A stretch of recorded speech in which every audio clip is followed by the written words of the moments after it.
Welcome to In Hindsight, where we showcase local New Mexico. I'm your host, Day, and today we have our guest, Sunny. Hi, Sunny. Hi, how are you doing? I'm really good. So we're here today because you actually do background acting. I actually have some experience of it, but I think a lot of people, so glamorous. Like you're in the movies, you're in the TV, that kind of stuff. And I think like people have like some expectations versus reality kind of thing. They romanticize, any industry is like romanticized, right? They think they're like, oh, you're always in a movie. You must be like famous and stuff. And But you acted. You had lines. I've not really had lines on anything. Yeah, that's like a very, very small fluke.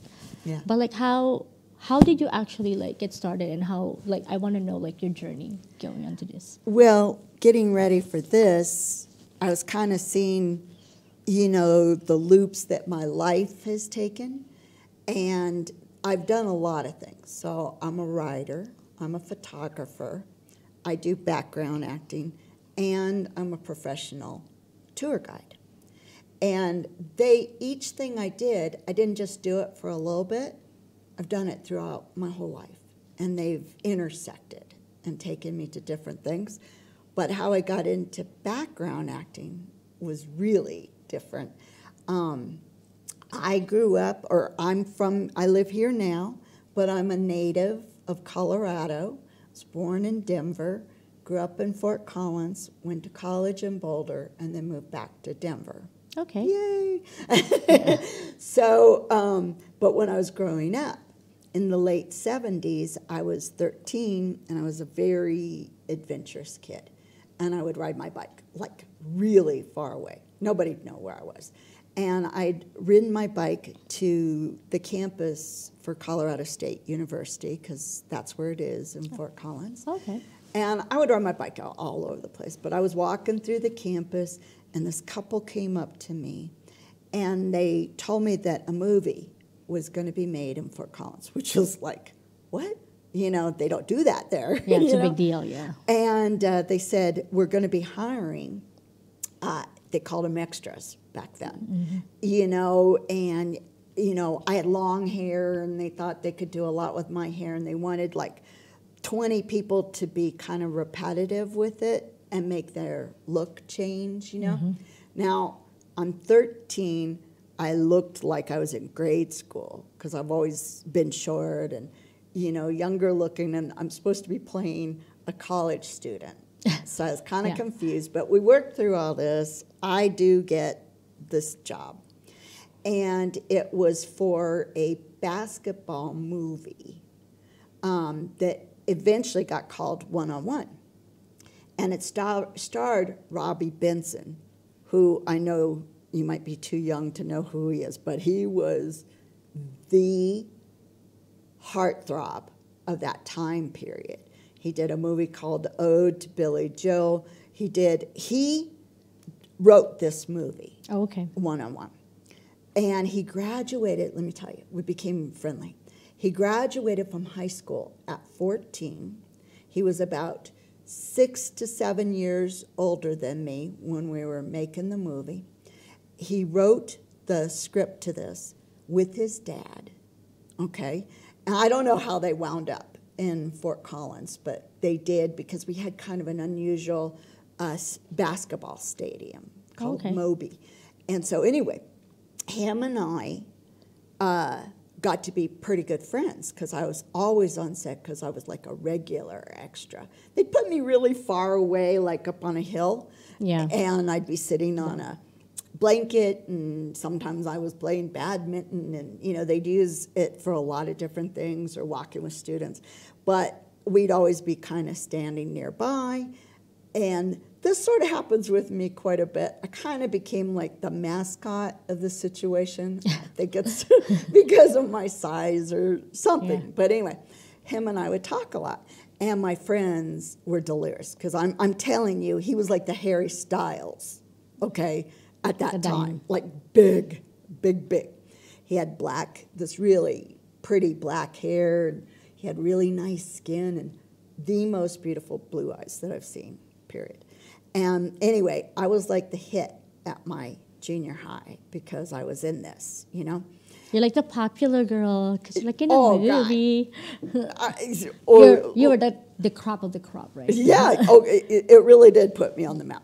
So my friends were begging to go or get to meet him and get their tiger beat. Do you know tiger Yes. beat? Okay, everybody knows tiger beat. I don't know it because I didn't grow up in this country, but like I've seen it on like the movies and TV shows that I used to watch when I was younger. Oh, God. It was the thing. Tiger Beat, too. He was always on Tiger Beat. Okay, so they wanted him to sign his stuff. And so I was trying to play it cool, but I did finally, bend to their desires. And I asked him, and he's like, yeah, bring him on over. He was staying at the Ramada Inn, and he said, bring him tonight and, have all their stuff. And he told us this is how safe it was back then. Told us his room number, blah, blah, blah. And we go, and my mom drove us in her station wagon. Okay? And there was like all Just pile on the kinds back. of girls in that back part. It's like a girl wagon. Yeah. Oh, God, it was cute. So we go in, and, he's there. He's super friendly. And there was these 3 huge hefty bags in his room. A lot of stuff, but these hefty bags. And I kept looking at them. I'm like, what the heck is those hefty in there, I thought clothes or something. And so I'm like, Robbie, what's in those hefty bags? He goes, oh, you don't know. He says, it's my, what is that? It's guilty pleasure. Okay. 3 big bags of popcorn full. Not brand new, not hot, but big ones. And he loved popcorn. So that, we got to go around and tell everybody about his weird popcorn addiction. Yeah. And then, so that was fun. But then he asked me one day, what are you going to be doing, tonight? We were just chit-chatting, and I said, I'm on my school's softball team. I'm the shortstop. We have a game tonight. He goes, really? I'll come. I'm like, no way. So, and this is before cell phones and all that. So I tell everybody, and everybody tells everybody. And everybody. Okay, so we're all like, I hope he comes. I didn't really know. And his parents were there, but he was adultish. Like 19 or something. And also, to think of a perspective now, it's kind of like Brad Pitt trying to say, it's like, oh, I'll go to your softball team. Exactly. I mean, it's cute and everything, but it's like you're not expecting like a big celebrity coming to see you play softball because it's just so random and Well, our town showed up big time for it, and I'm out there, and I'm pretty excited because I brought all this together, and he comes, and he came with his mom and dad and somebody else, and anyway, it was nerve-wracking. And I'm out at shortstop, and the fence was, further back, but there was somebody back there, and I knew that there was somebody behind me, and I thought, who's that?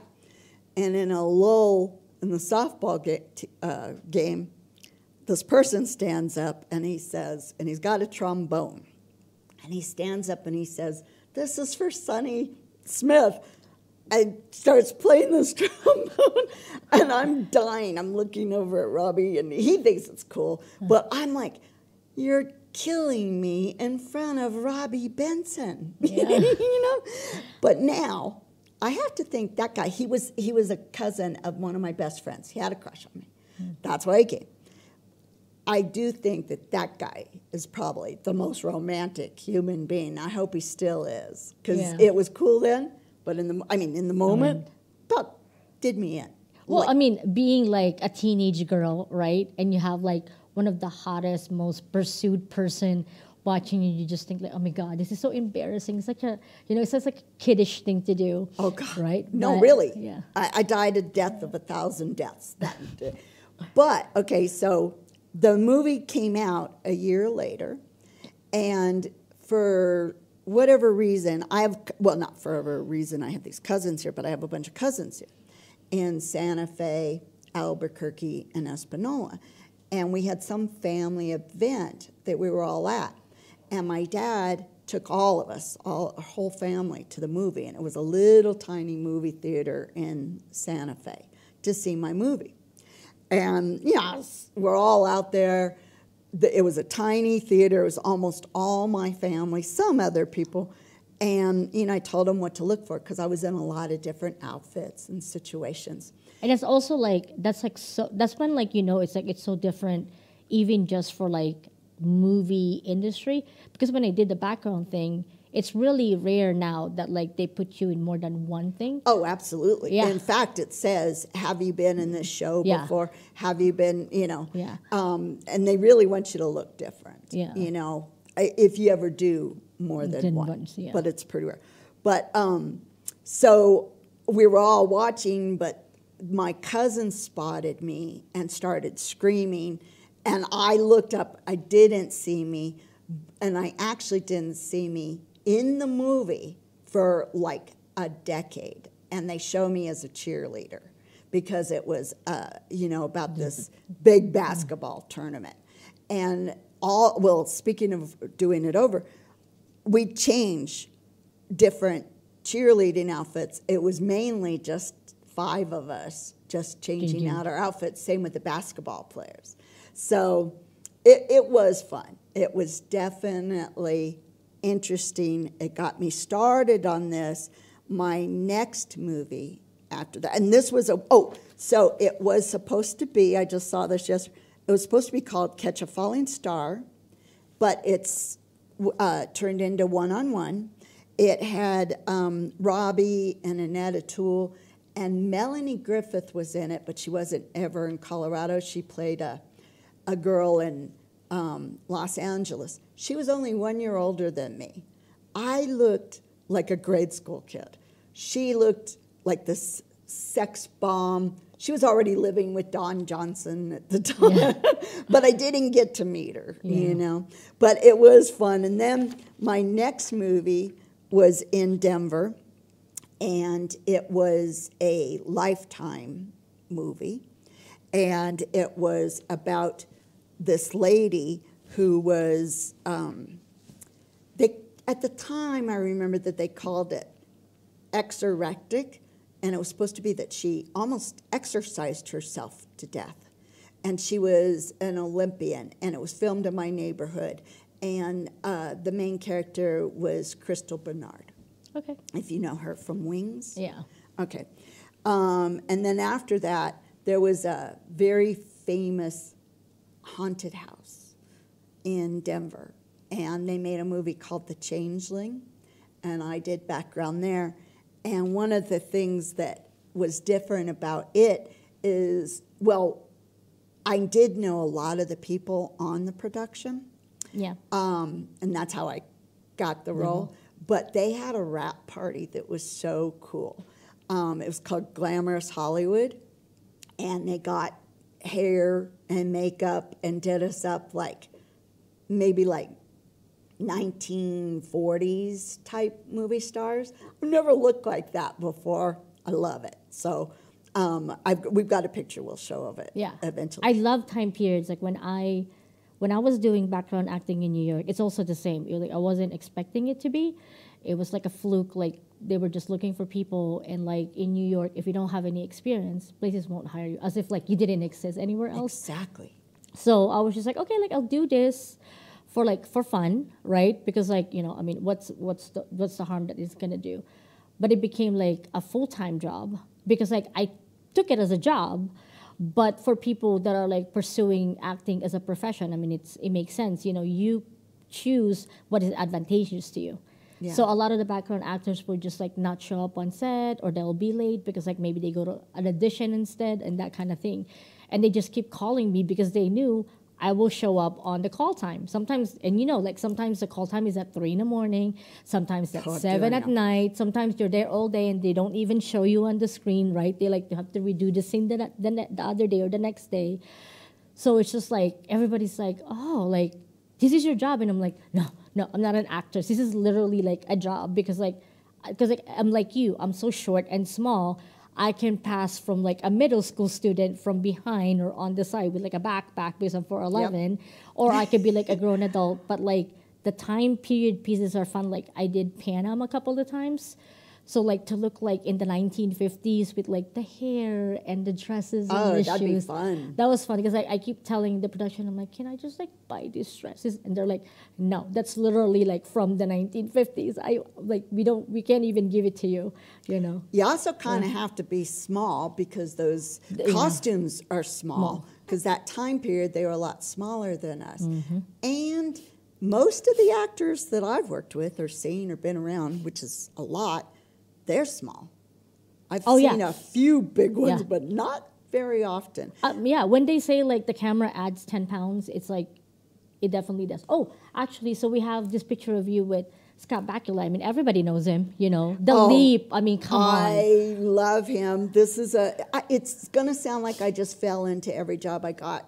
And my husband and I were on vacation in New Orleans. We're huge fans of NCIS New Orleans. The night before, my husband says, hey, wouldn't it be fun if we saw them working on NCIS? And I'm like, oh, yeah. Well, the next morning, we drive like 3 blocks from our hotel. Here's a set, okay? And I was like, what set is it? And we pull over, and there's a man standing there. We said, what set is this? He says, NCIS New Orleans. And we're like, do you need background people? He says, no, we're all, full with that.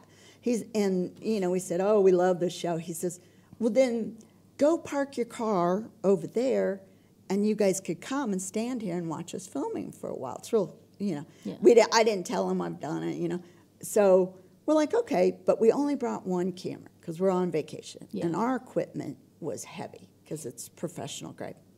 So we get over there, he waves at us, and Mike starts unpacking this camera, and they come over to us right away. And usually I thought they think we're paparazzi or, something like that. But they came over and they're like, are you guys professional photographers? And we're like, yeah. He says, our guy didn't show up, the still photographer, because they all have still photography. So he says, can you do that? And we're like, yeah. But we only had one camera, so Mike, starts doing it. They had 2 sets a block apart. And we get put on the one with Scott Bakula walking across this park-like area, and he's talking on the phone. He's trying to figure out something. And so we're doing that. All the parking is metered in New Orleans. So I had to keep going to the car and putting money in the meter. And as I was walking by, the second set was over there, and it had a little tiny, a children's drum set. And there was 2 PA kind of guys. And they said, I said, what's that little drum about? And they said, oh. And they were like, I don't know, but they always have this list, the skit, and they take it out in the arena. And they go, oh, this guy named Gary Clark Jr. is going to play it. I said, no, he's not. 1, he's a guitar player. 2, that's a child set. It was tiny. Like it would be a shoe on this dude because he's like 6'7" for real. Wow. Okay. So I said, I said, you guys don't know Gary Clark Jr.? And they're like, I said, Google him. And I go feed the meter. I go back to where I'm standing, which is also kind of funny because the chairs that they all sit in, the director and this the one and with the names and everything. Well, one was empty, and I just sat in it. I'm sitting next to the guy that Scott Bakula plays on the show.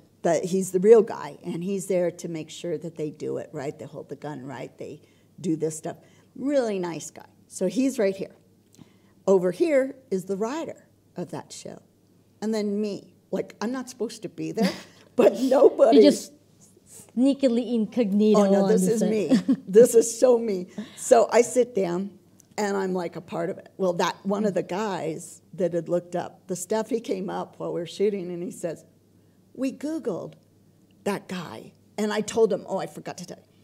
I told him he's the guy that's saving the blues. He's bringing the blues back. He's awesome. Google him, too. But so they're like, yeah, we Googled him. We couldn't believe it. So he's talking to me. Everybody thought I'm supposed to be like I'm something. And so then somebody else came up and they said, we're short a background worker. And they looked at me and they go, would you? I'm like, yeah. So I'm in it. It's the one where they blow up a restaurant, and boom, just found ourselves in that situation. That's crazy. Yeah, I really have a life like that where things have. So when you called, and I'm trying to get ready for this, I'm thinking, what am I going to talk about? What am I going to, And I was talking to this friend, and I said, I don't even know. She goes, yeah, there's that story with the lady, that real famous lady, like the most famous, one of the most famous people. British person, yeah. Yeah, and I'm like, what lady? She says, at the motel. I'm like, huh? So I'm like, and then I realized, okay, so I was a writer for the paper. I've written for a bunch of papers. I'm an entertainment writer. And one of my big exclusives, I was the only writer accepted to write this story, was with Sarah, the Duchess of York. They call her Fergie. The day before I had to go and interview her, I had to go, I don't know if this is the exact term, but I think comportment training. Okay. Like, you just don't get to meet royalty. Yeah. There's all these rules. I was kind of sick. My husband was the photographer. I went to comportment training, and then the next day, I was sort of nervous because I'm like, Fergie, what the heck? I don't know how I'm gonna act. One, you don't get to call her Fergie. Yeah. And you do this thing, but you don't curtsy really, and you can't talk about this and blah, blah, blah. Well, anyway, I go into this room, there she is. It's just her and I and Mike. And Mike was kind of, trying to stay. Take pictures and stuff. Completely be out of it, too. She was so much fun. I did get to call her Fergie. She is hilarious. And this was at the time when she'd lost a lot of weight through Weight Watchers, and she was touring giving talks. Oh, okay. And I mean, she could go on tour and be a stand-up comedian. She is hilarious. Yeah, she was like, there was a time where like she was like definitely in the circuit. Oh, like, yeah. Like all you can hear about is like Fergie this and Fergie that, like you thought like she was an actual queen royalty herself. Oh, right? She was, her and Diana were like bigger than the rest of them, and they were kind of troublemakers. I mean, cheeky, really fun. Well, anyway, she has very thin hair that caught a bunch of static electricity while we were sitting there. And we were about to take her picture. And I said, okay, I need to tell you something. I said, your hair is really cattywampus. It's flying all around her. I said, can I fix it? So I fixed Fergie's hair. But she said, what's cattywampus? Which I thought was a British term. I did. I thought, I'm being all British here. Yeah. And she said, what's catty? I go, your hair's flying all over. We got to fix it. But the thing is just like people that don't live in a dry weather don't understand like static how static is, because like people that live in like the East Coast or like near the water or like everywhere else. When I tell people, it's just like, when like you rub the balloon all over your hair, except you don't have to do that here. Except like you're just sitting in a couch, or like your blanket is all suddenly have like staticky little current, and you can hear what's going on? Crackling. Well, also one of the things that I have to mention is there was a bunch of papers in Denver. You lived in Denver. So there was a bunch. I was in the fourth largest, so I wasn't in the largest paper, so that's not how I got it. But my paper, the Denver Daily News, was committed to always put something that I wrote on the front page. And for entertainment, very rare. Like, I don't even know of anything. So it got me, like, exclusives. I got an exclusive with Kenny Chesney for that. I got, like, it would draw a lot of people to me rather than the big papers because I was able to do that. But I think that's actually like in the forefront really, because now if you read papers, it's all about like pop culture, entertainment, clickbait stuff. But like people forget that like back then news is actual news. It's all about like, any big tragedies or big things that are happening. Sports are really big. So those are always like, if you're like a really, really big celebrity, of course you're always going to have a draw. But most of the newspapers at the time is literally just news, right? Oh, yeah. So I think like you guys were actually like, ahead of your time. Oh, very much so. Very, very much so. Like with the Kenny thing, when they gave me the exclusive, I had done an interview with him, and it was over the phone. Those are called phoners.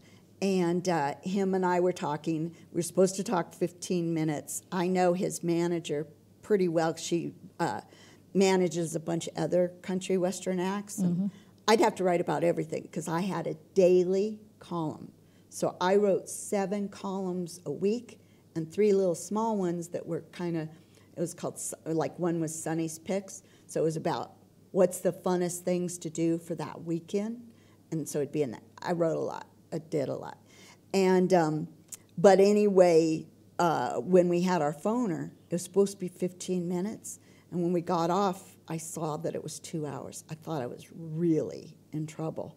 But she called me right back, and I was like, Holly, oh my God, I'm so sorry. I had no idea. She goes, no, it's so cool. He doesn't do that. He's not like warm and fuzzy. He's a nice person, but he doesn't like to do, and he doesn't like to do press. Yeah. But you guys were having so much fun. She says, I could have stopped you, and I didn't.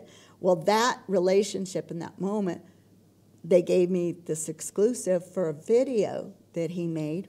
We got to go be the only people at the video and got to be in it to boot. Yeah.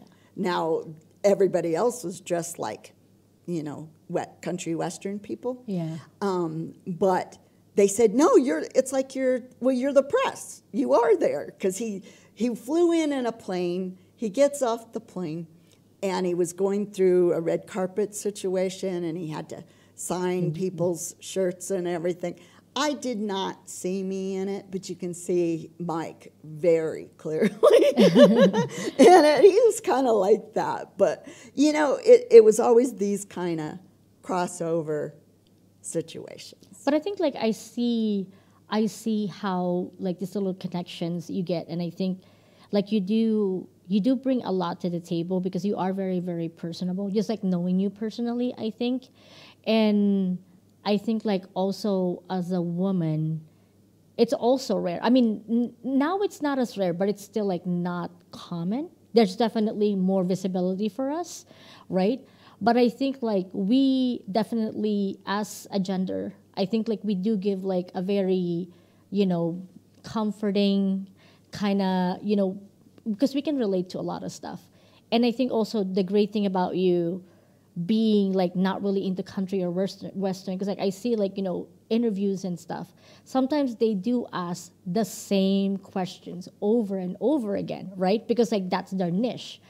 So like when you're like a different perspective, they're like, oh, you're asking me a question I've never heard before, right? And that's interesting. Yeah, so I think, and that's why like what you bring to the table, and that's like I think like with the combination of both, because if you think about it too, it's just like when you have like really big professional people, they want to ask the big questions because it's kind of like their clickbait at the time, right? They want to be like, okay, my question was, the most renowned, most like mind-boggling kind of thing. But they probably got asked the same question over and over again. Well, yeah. Okay, to answer some things that you just mentioned, one, movies were not made in Colorado back then. To get into every one of them practically that was kind of weird. Also, like you said, about being female. But right now, there's a lot of background actors here. I think most of them are female. Yeah. They're the majority here in Albuquerque. I think like definitely the visibility is like getting better because I can see it too when I was like even just doing background acting for like a couple of years like in New York, and then like I haven't done it in a while. But like I think, like I said, it's just like people sometimes forget that it is nice to be a little bit different. Because like I said, it's just like when I see like videos and they have like, little kids interviewing adults, they're always just like, the adults are just like, how surprising. Because, as an adult, we have our perspective, right? But we forget like kids are different perspectives. So they're asking like questions that you're just like, Yeah. Wow. You know, wow. Huh. I would never be asked that question, I think. And that's why Yeah. it's cute and like informative. And I think that's what you bring to the table. And like you, Well, I do have a very weird talent, I swear. And I think it's because of Robbie when I was 13. When I meet like big actors, and I've met a lot because I was an entertainment reporter for 25 years, I'm never scared of them. I actually feel more comfortable with them than I do normal people in a way. I don't get flustered, and they always also take to me. So it's like it's really benefited me in my lifetime, you know, because most people kind of freak out. yeah. You know? I mean, I can see it being overwhelming too. Like, because, you know, you're so used to fans, but then you don't get used to that feeling of like somebody always stalking you and asking you about other things. So like, this is like one of the premiere that you did, right? Okay, so this is Christmas at Graceland. Okay.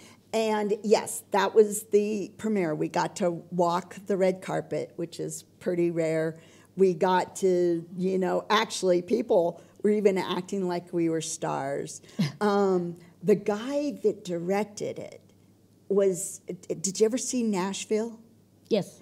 Okay, he was one of the stars in Nashville. I love, that's us on the red carpet. He was a star on Nashville. He played the main character's husband, who was this bad mayor, and he was really nice. They let us all. Actually, we didn't have tickets to the premiere, but we were eating at the soda shop because it was done at Graceland. They were turning on the lights at Graceland for the premiere. And they had all these actors and singers and all these people there. And we went into this 50s soda fountain place, and we were getting coffee. And the Hallmark, it was a Hallmark production, was over there with their table giving out the tickets to the people who were getting tickets. And my friends are like, you know, Sonny, you think you could get us into this? And I was like, okay, because I never say no. You know that, right? So I never say no. And I'm like, all right. And I walk over there. I'm talking to that guy, and he's like, oh, I don't think so, you know. I'm like, what if there's some left over? Oh, no. And a lady came in, and she was like from Hallmark. He was from Memphis, maybe, because it's filmed there. And he said, she's wanting tickets. She was, you know, to the thing. And she said, well, how many do we have left? And we got them. And we got to go in. And it was like I felt very Hollywood. and so do my friends, you know. I mean, it was just a very cool moment. Yeah, it's just, so on this one, you even holding, is that an Oscar? Oh, it's an Oscar. Okay, so at the Rockin' Soul Hall of Fame, the grand opening in Memphis, we were invited, and that man that's standing behind me, he had this Oscar. I said, is that real? He says, yes. And I said, can I have my picture taken with it? And he goes, okay. And I'm having my picture. Look how thrilled I am. And it's for 3-6 Mafia from the movie Hustle and Flow. Okay, and who would have found Sonny and 3-6 Mafia in the same sentence, you know? well, I actually do like rap. I do. And I grew up loving punk. Like, I look like this, but liked punk. But anyway, someone came up right after I got the picture taken. They said, you're nuts. Even him. We weren't supposed to hold it with our bare hands. You're supposed to wear these velvet-like gloves. And so I was the only one that got my picture taken with an Oscar. Oh, my God. You have won the award. I should say it was for my background. Yeah. No. And this is actually shot in Albuquerque. Yeah, this was a TV morning talk show here called the Colt Blaylock Show. They don't do it anymore. But I did many things on that show here. That's one of the things about Albuquerque is it's small, and you get a lot of opportunities to try a lot of different things. Like when I moved here, I knew that they were doing a lot of film here. And I was thinking maybe I could, you know, get a background job. I'd only lived here 3 days. And someone had come to our gate and was putting a flyer I said, hi. She says, oh, hi. It's just a flyer because we're going to be filming here in your neighborhood. Well, you know how this goes. And I said, no. How's it go? She goes, I said, I just moved here 3 days ago. Oh, she says, give me that back. And she takes it. She writes her phone number. And she was a location scout here. Oh, okay. And it was for a show called Interrogation. And she said, I'm giving you my phone number. I'm going to take you to lunch. And 2 days from now, go down. It's just a block down. And you can stand there and watch them filming the show. So that day, I gave my dog a bath. I got really done up, okay? And I just pretended like I was walking my dog. And they love dogs. So they all come running. But also, like, if they don't know Gumbo, like, if you don't even like dogs, Gumbo is just like a big stuff. Oh. You know what I mean? He just looked like a big stuffed toy that just happened to be alive. I told everybody he was going to end up being a star and all that stuff. So I went down, and they loved him, and blah, blah, blah. And then I got to meeting some people, and then it led to different shows. I've worked with some of them that I met in just that weird circumstance, which was nice, you know, because you can get there. But I do want to mention that I have fallen into most of the stuff kind of accidentally, but there is ways to do this in a serious manner. So when I got here and I started trying to figure out how to get in, like, you know, in ongoing situations, I was told by somebody, I don't remember, maybe it was Victoria Nelson, that location scout, how they do it here is you get onto Facebook, and then you put certain keywords in, okay? And then, it could be location, it can be casting, filming, you know, that sort of thing. Yeah. And then they post, like, daily, different productions that are coming. And, like, yesterday, they posted that there's this show that's called Primeval that's going to need 4,000 background people. I think also people don't realize, I mean, people do know that there's like Netflix and stuff in Albuquerque, but they're like really, really big productions. It's like, I remember I tried to do the Stranger Things when they were calling for it. Well, you know, we both did. Yeah, and the line for that was ridiculous. Oh, I love this picture, by the way. Okay, so that's one of my headshots. Yeah, and that's like, also, if you're background acting, headshots are really, really important. No, you have to have headshots. Yeah. You have to, so that's one thing. Another secret that it kind of takes you a little bit to find out about this, when you go up for different background stuff, they will hire you, but they also might hire your car. So they'll send you, hey, we're looking for cars from this period to that period, and that's a way to get your pay bumped up. I'm going to tell you the truth about background. I love it. I love doing it. And I don't even want to do lines. I don't. But I love, and most of the background people I know are the same. They like doing the background work. But it doesn't pay that much. No, it's like 125. Yeah.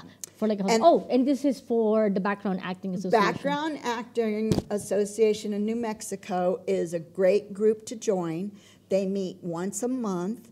They do all kinds of stuff, like they'll have guest speakers to, you know, how we can improve or start doing lines if we're that type of person. They also do a lot of work with the legislature to find ways to get productions here. Well, that, but also circumstances that were safe. Got food on there, you know what I mean? So Take care of us. It's kind of like the HR, but it's actually for the background actors. And they're great people. I've never met an unfriendly background person in these groups. Like one of the first times I went, I met a guy, and we met for lunch, and he did my Facebook stuff for me. And it was, you know, it took a while. And he did that. And then one time I was at one of their meetings, and Dina Wood, she's really good background actress, and she does a lot of stand-in work. I asked her, how do I find, these casting directors? She sat for an hour and wrote down all their names. So you can go and learn about everything. And so it's nice. Join that group. We're going to put on their phone number on there. And it is once a month, and it's fun, it's nice, and they always have food there. Yeah, I remember like you did have like one of those meetup. And I think like I do like Albuquerque because there are like opportunities. I think it's one of those things where like you do have to find it, because I think I am on the Facebook group for also background. Yeah, I think I like looking at it because it just takes me back. But it's just like I did like background acting, but there is a lot of waiting. So like if you're like reading a book, if you just like idling, because like there will be like 4 hours where you're not even shooting anything, or a whole day where you're not even shooting anything. But it's just like, but the craft foods are always like amazing. Craft oh is my God. That's like my favorite. I would do this for Crafty. Yeah, it is the best. I can't even imagine. Wow. Yeah. When I did Pan Am, like I remember just like telling my friends, or like Instagram was like getting big because it was like early 2000s. But like I remember like I tell them just like, yeah, we had like lobster today.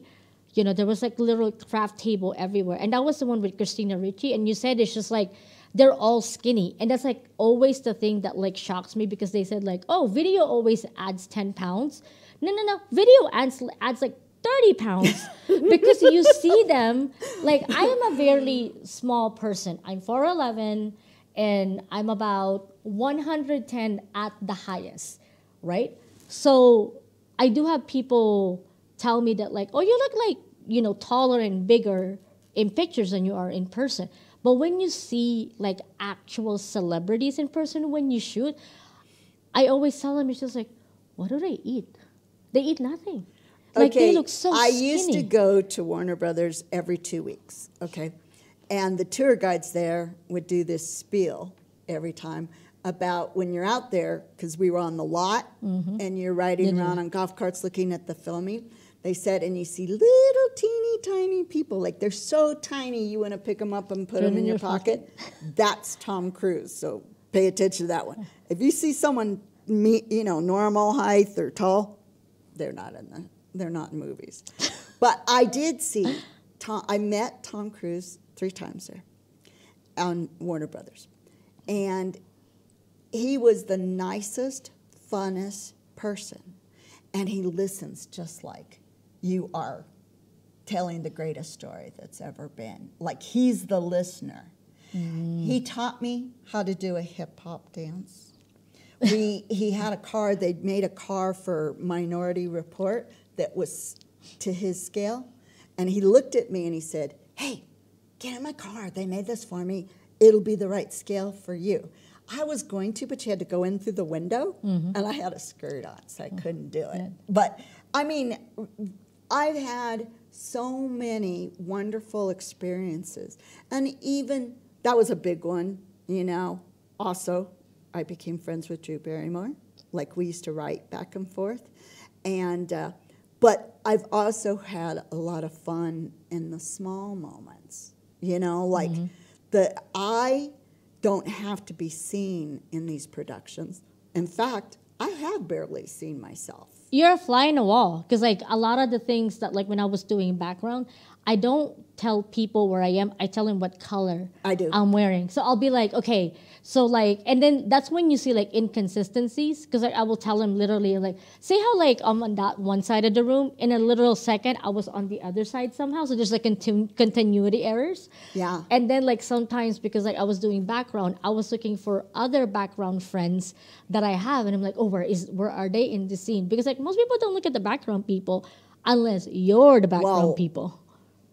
I have not seen myself. Now, people tell me, because I would tell them, like you said, the colors and the situation, and they'd be like, we saw you. You're back there by that pool table, and you guys were doing image. Shots, and I was like, oh, my God, I didn't see. I've never, but what I like, what I was going to say, is I love being on set. I do. It is fun. I like collaborative things, and there's nothing, in my opinion, more collaborative than a film set, because and you have all these super talented, crew workers, and they'll have to set up lights, and they'll have to do this, and they'll have to change the set, and real quick. Everybody's so good that I'm really appreciative of it. I could go and just watch it. But you're the same. It's just like when you do background acting, it's the same with like background actors and celebrities.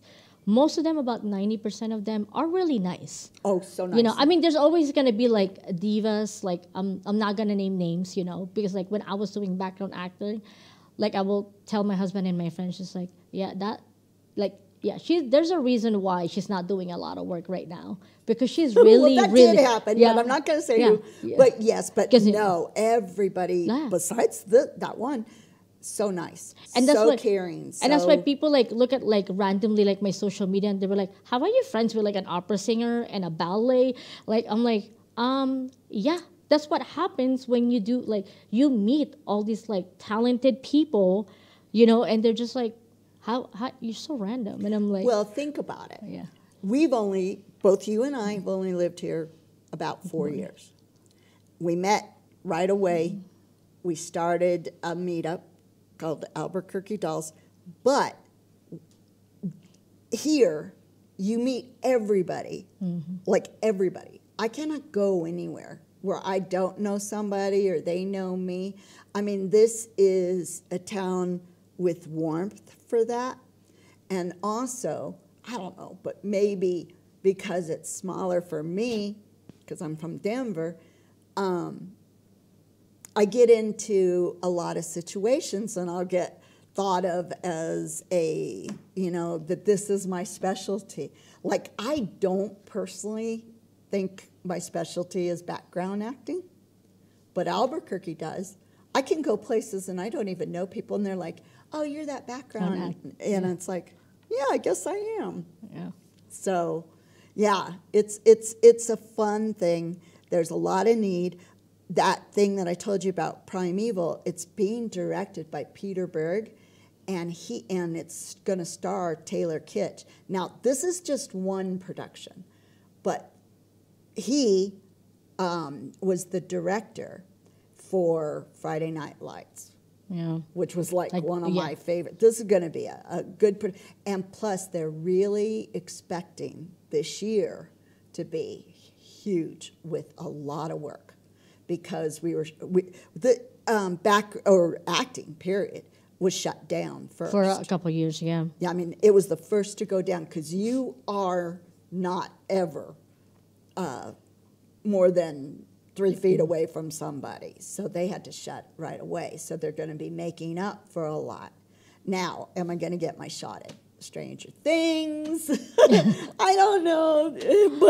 But it's looking very, very exciting. I think so too. And I mean, there's always like pros and cons in the industry, and I think I just want to make sure that people know that they have like access, like especially the people that are thinking not just for doing the movie or TV industry, or like, because people are also like want to be behind the cameras and all that stuff, and there's like there's actually like PA opportunities also.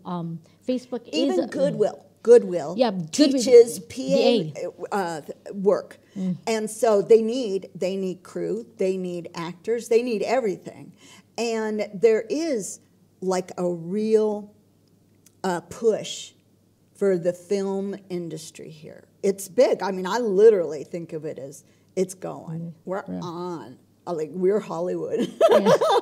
and it is. And, our government is really pushing for it. A lot of studios are being built. It's going. I think so. I think it's like Albuquerque is definitely like the opportunities are here. Like, people don't they see it. It's like just like, oh, Albuquerque, what? But like it's starting, and like you can actually see it now. Because like when I was in New York, you can always spot sets because they're just like so obvious. Yeah, you do. But even now here, when I drive around, I'll like tell my mom or my husband or like a friend, she's like, see that sign with the word and the upside down. See how they're blocking 2 blocks? That means they have like a set. They're here. Filming right there. So take advantage of the opportunity, especially in Albuquerque. I think it's really good too, because like I think this is a great stepping stone, not just for acting or anything that has to do with movie and TV industry. And then it could be like your venture to go like bigger for New York and Well, it's California? a self-confidence builder, but it's also like you'll just meet a ton of people, a ton of good people. I haven't met anyone, difficult. And it leads to other things like I've always been a big person for volunteering, and I volunteer every year for the Albuquerque Film and Music Experience, which is a film festival here. I've had really interesting times, like Pat Benatar's husband was here, and I got to dance with him and, different things. And then being a part of the community of that area Of the arts and the culture. of the arts Yeah. is, and it will open your world. Yeah, and I think also people think like, oh, this is a young man's game, and it's like, no, you can start at any age. If this is like, it doesn't even have to be a passion. If it's something you're interested in, go for it. Yeah, You know? I'm no longer 13, but I'm still doing it. Been doing it for a long time. Yeah. Well, that's really great, Sunny. Thank you so much for coming and telling us your fascinating stories. Thank I mean, you. I'm lucky because like I've had a pretty good amount of time to listen to your stories, but Did you hear new ones that you didn't know?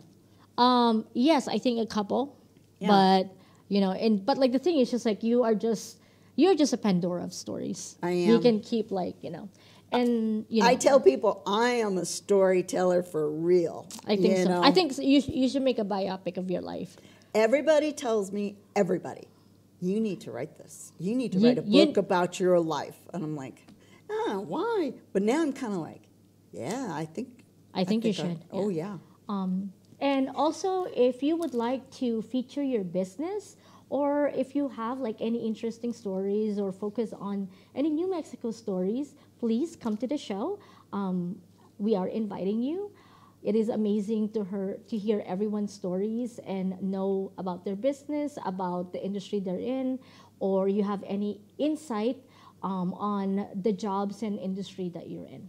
So thank you so much for watching In Hindsight, and I'll see you guys next week.